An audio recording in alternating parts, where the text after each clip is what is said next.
Les chauffeurs de taxi pourraient bientôt devoir remettre des factures à leurs clients.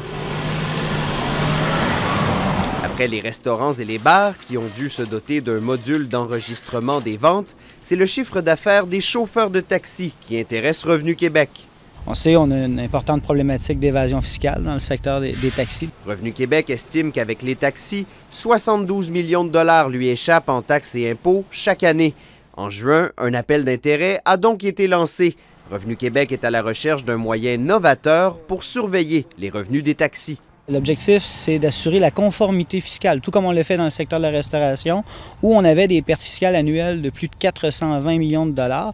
Et jusqu'à présent, on a récupéré plus d'1,2 milliard de dollars depuis 2011. Peu importe l'idée retenue, des modifications législatives seraient nécessaires pour amener les chauffeurs à enregistrer leurs ventes. Les principaux intéressés se montrent ouverts. Oui, je suis ouvert que différents modules soient installés pour un petit peu contrôler les revenus à 100%. Je suis pour. Moi, je pense que c'est une bonne idée.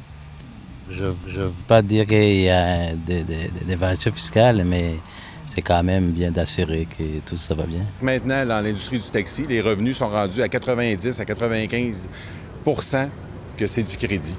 Donc, les chauffeurs n'ont pas le choix. Leur seule condition, ils exigent qu'Uber soit soumis aux mêmes règles qu'eux.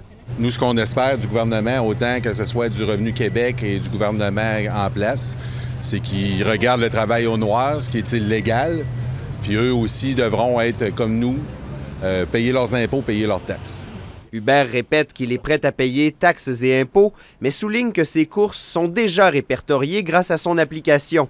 Les firmes intéressées ont jusqu'à la fin août pour soumettre leurs idées à Revenu Québec.